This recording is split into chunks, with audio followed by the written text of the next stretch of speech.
Manatitra ny araba tombokilasy tongovavy tonga soa indray ato anatin'izao fotoana ny fampalam-baovao eto amin'ny fahita lavitra TNTV izao asaina ampanajana ianao anjo izany hatra amin'ny farany vaovao manodidina ny fividianana no ankafatsika ny fampalam-baovao amin'ity alina ity naneho ny heviny sy ny fomba fijeriny mahakasika ny fanatanterahana ny fividianana indroa miataona natao teto amintsika ny fiarahamonim-pirenena roa androany tetsy Antaninarenina loha hevitra ny votra nandritra izany hoe mikolokolo ny tsy maty manoty eo amin'ny lafiny fividianana ve ny fitsarana avo momba ny lalam-pandrenana ohatra rentin'izy ireo tamin'izany ny fomba fiasan'ny HCC izay totsina afapo ity fiarahamonim-pirenena ity fanadihadiana eo amin'ny sariny lanitra Rendrianjavy.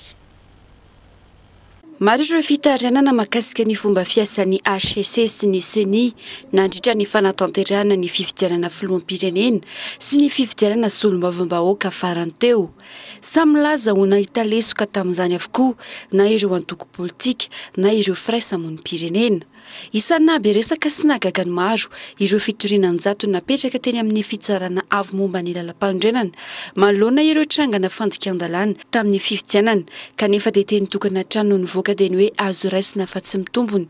Voakatsika izany ohatra ny fitoriany ny fiarahamonim-pirenena roy izay milaza ny manana pirofo mazava.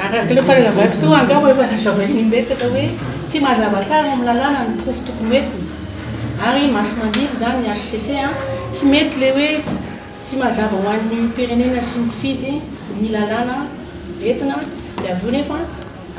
betsaka ny fitoriana lava mazava azy ary indrindra fantatsika efa ny tribunal administratif no karakara ny élection territoriale rehetrarehetra communal zany raha misy ny élection chef de région ary fantatsika koa fa ny conseil d'état no azo anaovana cassation appel dia manantena tokoa fa izy tokoa zany ny famaritana mazava ny pirofo tediavina mba tsisy intsony ny azo raisina fa tsy mitovina ny famaritana mazava ny pirofo tediavina izay azon'ny olona misitraka tsara ny droit de recours ary amin'izay koa tsy hisy ny malahelo amin'izao fividianana zao fa betsaka ny malahelo ary ny etsika roy dia anisan'izany ary laza hoe tsy mety tsy maty manota zao.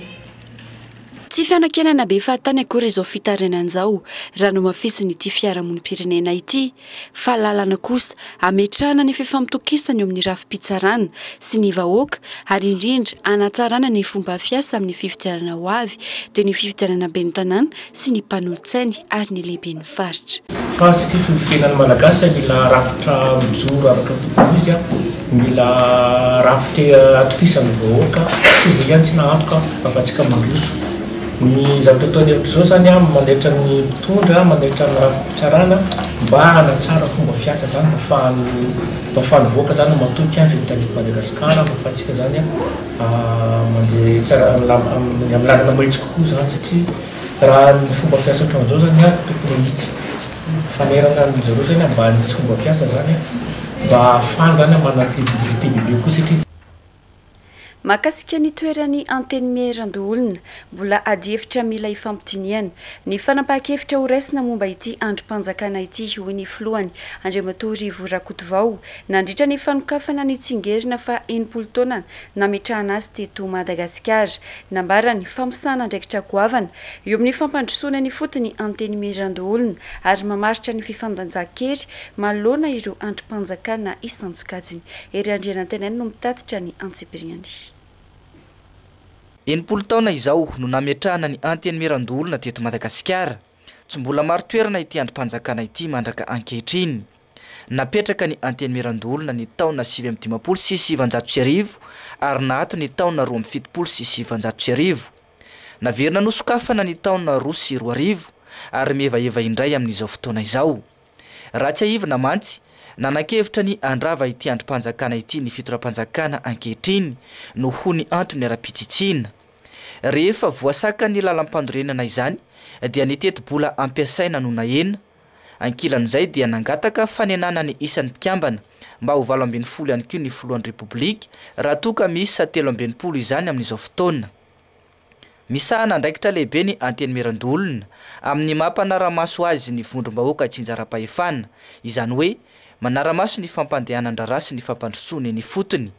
miantoka ihany koa ny fisian'ny fifandanjan-kery manoloana ireo androm-panjakana isan'ny tokony raha ny fanehoan-kevitra ireo oloolona. Ny androm-panjakana neka tsy mety tsy mandany vola satria rafitra io tsy olona ray akory ny mahandrom-panjakana ny androm-panjakana fa raha iverintsika fotsiny ny aton'ity androm-panjakana teny ka misy mpiasa-panjakana 900 na foana ny sena dia mpiasa-panjakana ireo olona ireo dia andaniana volam-panjakana foana ireo olona ireo satria tsy azonao roana ohatran'izao fotsiny raha ohatra foana ny sena dia roana ohatran'izao ny mpiasa-panjakana dia tsy mety zay fa ny androm-panjakana na ninona ny toerana misy izy dia andaniam-bola foana ny androm-panjakana fa hoe le fandaniam-bola ny tsirariny le fandaniam-bola amin'ny alalan'ny engitrengitra zay angambany tsy mety fa ohatra ka hoe andaniam-bola izy manao ny asa voalazan'ny lalàna dia rariny zay amin'ny androm-panjakana ma androm-panjakana. Zay zany zava-misy zany miezaka mitsika zay zay moa fitsitsina toko hoe teny malaza mofotoko dia miezaka zay mitsisy miaraka amin'ny rehetrarehetra fa manateny zay fa tsy maintsy mitsaina akaiky satria androm-panjakana lehibe izy tia ekina ny firenena satria ny décentralisation neka miakina indrindra amin'ny olona zay any amin'ny fotoakapartany zay mireprésente anazy misotena azy akana manampy azy. Androm-panjakana ny republique ny sena varavana ny sena ravana republique fa raha ohatra atsika mbola hitazona ny androm-panjakana ny republique dia tsy miasa ny sena mampanao lalàna mampanojay ny gouvernement azy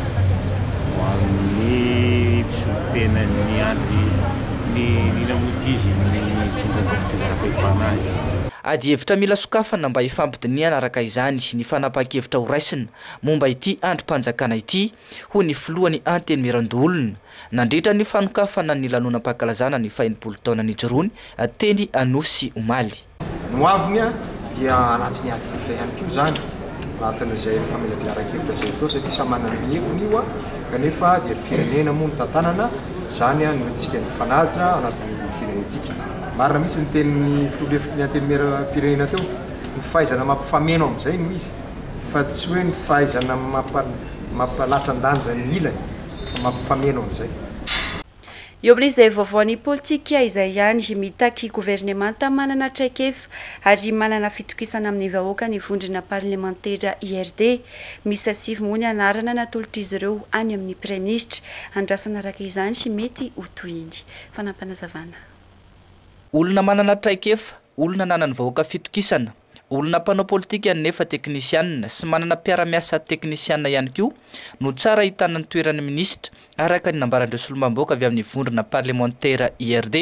tokony hanaja ny fifandanjana isam-paritra ihany koa ny fametrahana ny mpiambany gouvernemanta raha ny nambaran'izy ireo. Raha amiko zaho manoka ny tokony profilina ao amin'ny gouvernement zany voalohany indrindra amiko dia tokony hireflety an'le équilibre régional zay zany dia mba farafaratsiny zany équilibre provincial dia ny amiko manokany koa ny ministre zany amiko place politique fa tsy place na technicien politicien zany manana équipe bon technicien zay dia mila olona zany mahafantatra hoe inona sy inona marina zavatra misy sur le terrain. Dikan'izay zany amiko manokany hitako hoe tokony ho olona fanisedra vahoaky fanisedra fifidianana mahafantatra hoe manao akory marina ny réalité sur le terrain zay ny tokony hapetraka agnatiny ireo anandro gouvernementareo. Misy asivy ny anarana natolotry ny vondrona parlementaire IRD ny prime ministre raha ny nambaran'izy ireo 4 solombamboaka tafaverina tamin'ny toerany ary ny 5 tamin'ireo dia solombamboaka vaovao. Tolo-kevitra ihany ny an'ny solombamboaka fa ny filoham-pirenena sy ny prime ministre no tompon'ny fanapahana farany ho ny filoha-lefitry ny antenimieram-pirenena avy eto amin'ny faritany n'Antananarivo. Ny antsorona avy hatrany aloha fa misy ny député zany izay mendrika ho ministra dia anisany nisy fiaonana natao aloha zany tamin'Andriamatoa Premier Ministre omaly nitondrana zay hevitra izay zany ary misy koa ireo député teo aloha zany zay nioverinay zany fa hoe tokony andray ny toerany izy satria efa mba navita sedra indray tamin'ny fifidianana lany député Somatsara tokony hiverina amin'ny ministère tazominy avy izy zay zany ny anina dia ny ataoko hoe ny profil moa zay resantsika zany dia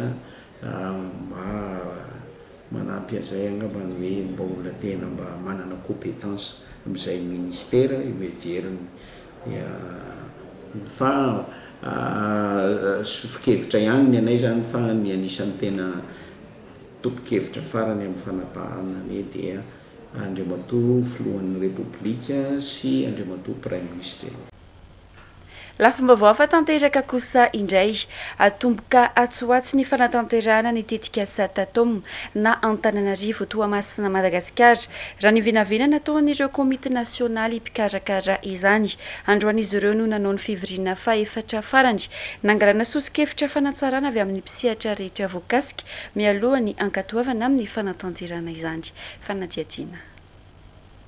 Tetika sately lehibe no niarahan'ny fanjakana malagasy miasa miaraka amin'ny gouvernemanta japonais ao anatin'ilay rafitra Satatom na Antananarivo Toamasina Madagasikara. Voalohany amin'izany ny rafim-panajariana na Antananarivo, ny rafim-panajariana ny Toamasina ary ny rafim-pampandrosoana ampifandraisana sy ampiroboroboana ny tanàna roa tonta. Maro ireo tetikasa isy fiantraikany mivantana amin'ny vahoaka ao anatin'ny Tatom raha tsy laza afa-tsy ny fanamboaran-dalana, ny fametrahana tanàna vaovao sy ny maro hafa. Araka ny nambarako teo efa nahembotra ny fiafarana ny tetikasa ity mba ahafahana mandray ao anatin'ny vina ny tetikasa ireo vina ny Andriamatoa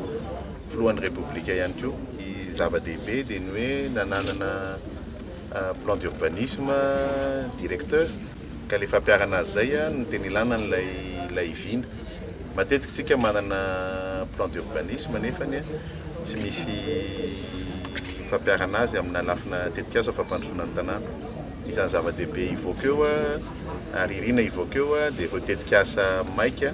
izay eritreretina hoe hanova tanteraka ny tanàna raha ohatra ho ampiarina ireo plan d'urbanisme ireo. Isan'izany ireo lalana mampitohy ny Antananarivo sy Toamasina, ny fanalebiazana ny fanaovana tanàna vaovao eto Antananarivo sy any Toamasina. Saika efa nahitana famatsim-bola avokoa ny ankamaroan'ireo tetikasa laharam-pameana izay ho tanterahana na ho any eto Antananarivo na any Toamasina raha ny fanazavany ministry ny fanajariana an-tany, ny toeram-ponenana sy ny asa vaventy. Misy nefa nahitana famatsim-bola, misy mbola hitadiavana. Misy laharam-pameana napetraka eo dia arakarak'izay laharam-pameana izay no nentina azy teo anivon'ny mpamatsy vola. Misy ireo efa eo mpamitana ny taratasy ny ministère ohatra ireo tetezana amin'ny lalany route nationale lalam-pirenena faharoa iny. Misy koa ireo lalana amana ny fitohan'ny fitohanan'ny famovoizana eto Antananarivo izay efa tomboky ny ministère amin'ny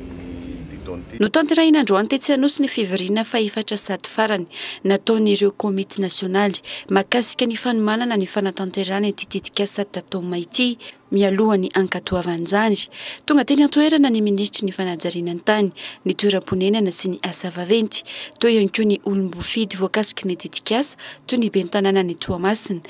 Ireo teknisiana samihafa niaraka tamin'ny tompona andraikitra eo anivon'ny ministera isan-tsokajiny sy ny maro hafa. Ho fanavoazana ny antotanisa makasika ny tampantrana sy ny toe-piaina isan-tokantrano eto Madagasikara. Efa amperinasa ny stat amin'izao fotoana izao, manomana ireo karazam-panontaniana mifandraika amin'ireo fanadihadiana atao. Aohatry ny fanomanana samihafa sy ny fanofanana, ireo olombelona natanteraka ny asa dia anomboka ny volana Janoary, 2024 ny fanangonana ireo antotan-kevitra eny fotony. Etsy ankilany dia nahazo fiara tsy mataho-dalana misa 20 ny instat hoentina manatanteraka ny asa momba ny fanadihadiana ny tampahatrana sy ny toe-piaina isan-tokantrano. Tetikasa haritra 2 ka hatramin'ny 3 taona iarahan'ny fanjakana amin'ny banky iraisam-pirenena. Erandriana antenaina. Ny taona 2024 isika no nanatanteraka fanadihadiana farany mahakasika ny tany fahantrana sy ny fomba fiaina isan-tokantrano. Raika amin'ny 75 isan-jato ny tany fahantrana hita tamin'izany fotoana izany ary io no mbola ampiasaina mandraka ankehitriny,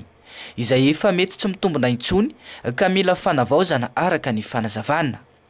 Ankehitriny, iroso amin'ny fanadihadiana andiany manaraka ny Instat, antsoina hoe EPM 2020, ao anatin'ilay tetikasa projet de renforcement de capacité statistique izay nazahoana famatsim-bola mitentina 30 tapitrisa dolara avy amin'ny banky iraisam-pirenena volany indramina. Natolotra teny amin'ny foibeny Instat teny Anosy Somaly ihany koa ireo fiara tsy mataho-dalana misy 20 anatanterahina izany tetikasa izany, fitaovana tafiditra ao anatin'ny famatsim-bola io. Ireto avy ireo asa ho tanterahina ao anatin'izany hatramin'ny taona 2024. Famoahana antotanisa mazava amin'ny antsipriany mahakasika ny tany fahantrana sy ny toepiaina isan-tokantrano, amantarana ny fahasalamana, ny salam-panabeazana, ny trano fonenana, ny vola miditra sy ny fandaniana ao anatin'ny tokantrano iray, famantarana ny fivoaran'ny toepiaina isan-tokantrano, eo ihany koa ny fanamafisana sy ny fanafainganana ny asa momba ny fanisambahoaka RGPS 3. Fanadihadiana izay atao moa zany araky ny efa lazainy monsieur le ministre teo, ny fiainan'ny tokantrano mihitsy zany no arahanay mandritra ny ray taona mba hahafantarana ny niveau de dépense, niveau de consommation nireo tokantrano ireo.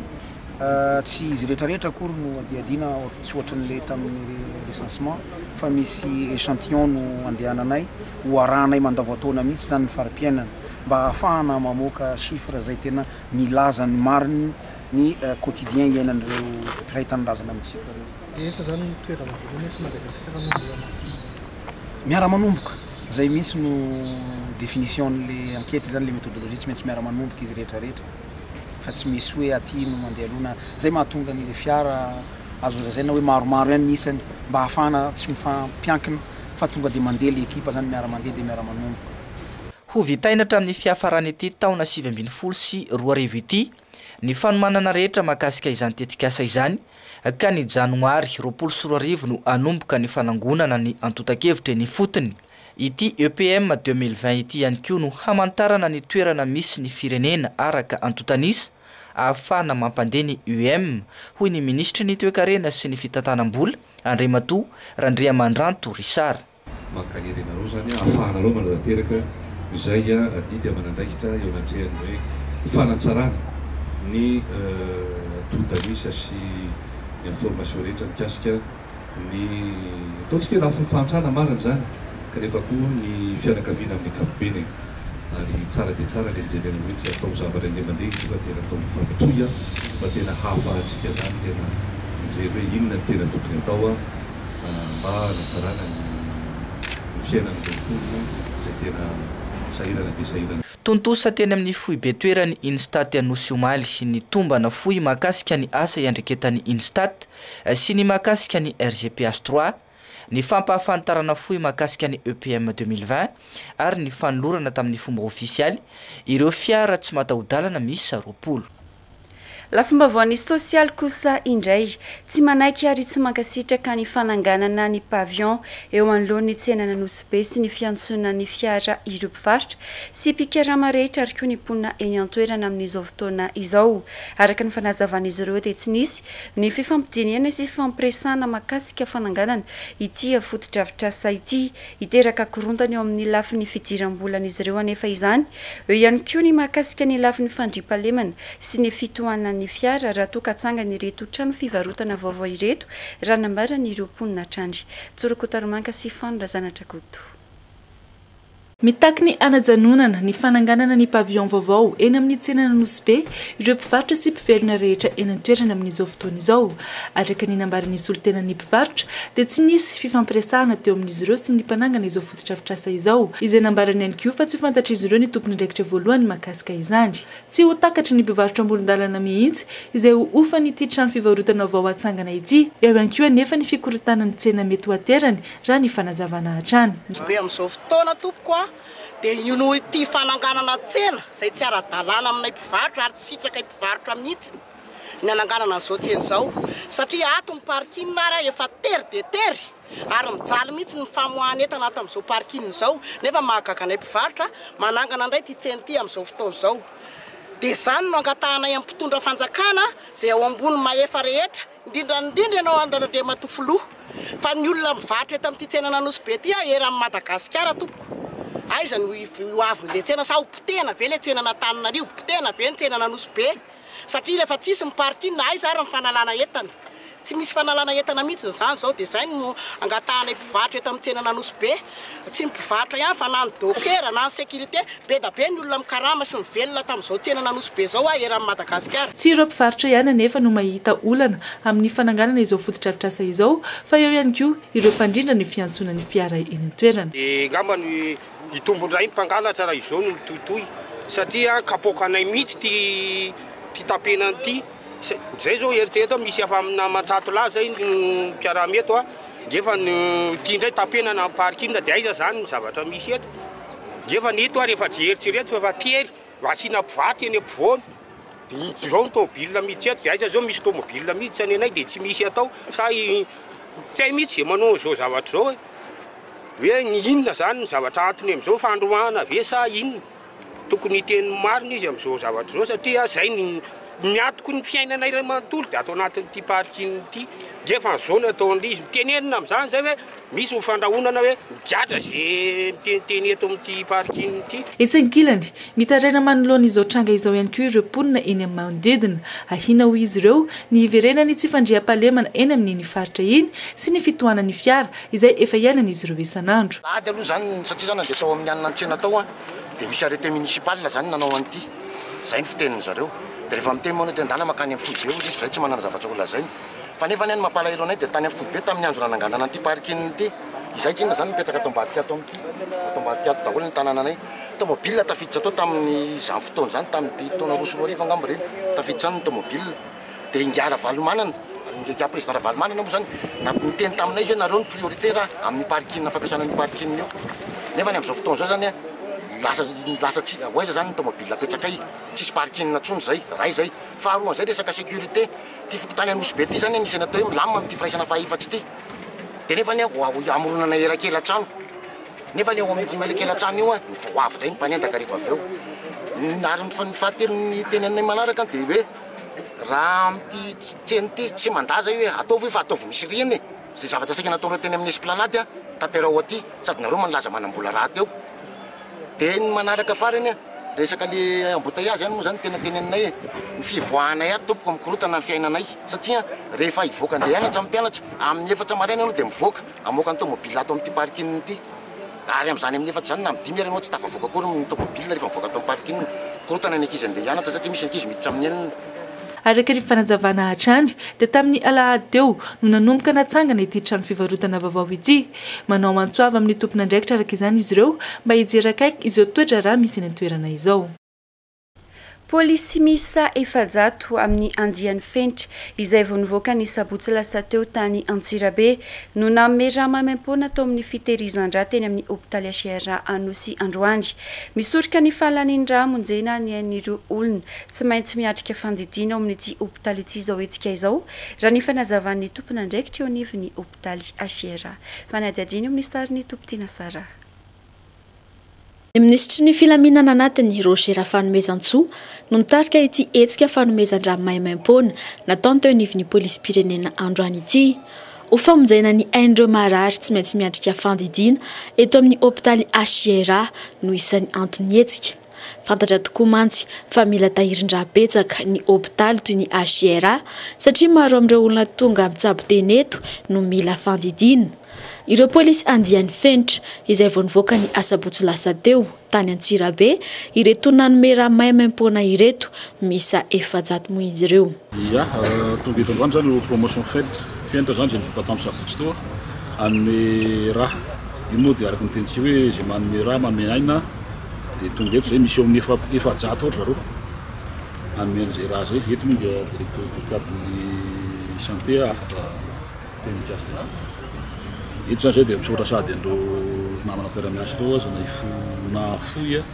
ny rany omena an'izay mbola izy koa ny andiana polisy hafa anome raha maimaimpona raha nambarany ministra nisaotra sy nankasitraka izao fihetsika fiahinany ainy mpiray-tanindrazana izao moa ny tompony andraikitra teto amin'ny hôpitaly HJR. Araka teny monsieur le ministre teo moa zany dia tonga eto reto raha manavo amin'ny polisy pireneny reto izay tarihan'ny monsieur le ministre sy ny staffany ray manontolo manome an'izao raha zao araka tenena teo dia manome raha manome aina izay le hoe fanomezana ohatra mampiarabelona zany asa tanana maro nresantsika tamin'ny asabotsy teo dia angamba ny azo teneny hoe asa tanana maro koa ny toy izao satria ny aina ny zavatra tena lehibe indrindra dia isorana be lehibe ianao andray matoa ministra amin'izao fitariana ny mpiaramiasa zao amin'ny an'izao raha zay tena sarobidy zao tena hoe mamonjy ny mpiarabelona ary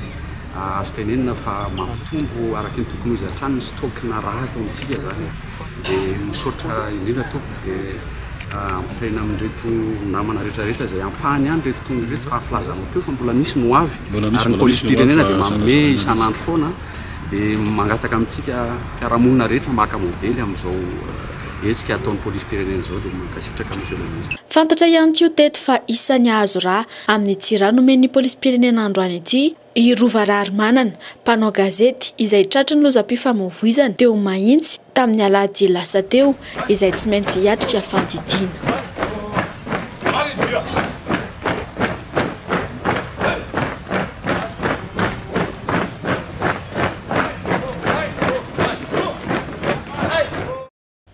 Fa omaly andry dia ny Kiondo amin'ny Amahana ny olan'ny roa mpiandry fonja ao Ambalatavoahangy distrika ny Toamasina ny teonivy OMC na ny sampandraram-panjakana rehetra misana ny fampandriana fahalemana tany an-toerana moa ny praiministra lehibe ny gouvernemanta tamin'izany no nitondra ny fanazavana ny amin'ny nanomezany baiko ny tompony andraikitra misana ny fitsarana any an-toerana mba hijery manokana ny makasika ireo voafonja izay maro no tsy mbola niatrika fitsarana tokony ajoro ny fanajana ny zon'olombelona maro be ireo voafonja ary tsy zakany foto-dravitra saintsony ny olona tanana ao anatiny arahintsika avy hatrany ny fanazavana entiny praiministra.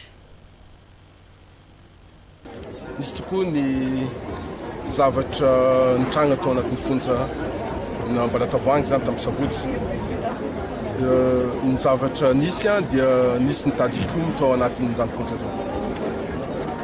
Saoka manokana ny tompony andraikitra ny mpitandro filaminana izay nanome tanana ny mpandrarany fonja mba nahafahana nandamina an'izany olana zany tao anaty fotoana fohy fa ny OMC aty amin'ny faritra dia ivory andranoandrany ihany amin'izay fanapa-kevitra maromaro ataontsika ao amin'izany fandrindrana ny asa ao amin'ny fonja tsika eto Toamasina zany. Nisy zavatra manokana tiako abarantsika dia ny hoe tsy mety ny fahitana fa mbola hivezivezeny zava-mahadomely any amin'ny fonja. Ny rongony mbola tafiditra anatin'ny fonja. Matoa misy zavatra ohatran'izany dia mametra-panontaniana be dia be izy mikasika an'izany. Ary ny zavatra misy koa fantatsika fa ny fonja eto Tamatavy dia efa tery dia tery. Efatra avo eny 4 fois zany ny kapasiten'ny fonja ny isan'ny olona voafonja. Zay ny olona zaiko amintsika fa nanaovako nanomezako toromarika mazava koa ndeha eo anivon'ny fitsarana tokony hijery aingana dia aingana ny fahafahantsika mitsara ireo olona voafonja kanefa tao anatin'ny taona maro mbola tsy voatsara foana indraindray aza ary zay ny zavatra tsy mety raha jerena le zavatra voapanga na voapanga ilay olona dia ny sazy miahatra aminy dia kely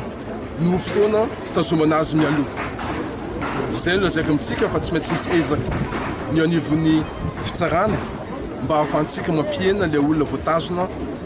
ao anatin'ny fotoana lava kanefa tsy tsaraina zany ilay olona. Mbola misy ezaka koa zany tsy ny eto Toamasina fotsiny fa iran'ny Madagasikara. dia ny fanadihadiana teo iny ihany koa tombo kilasy tomboky vavy no manakatona ny fiarana tamin'ity alina ity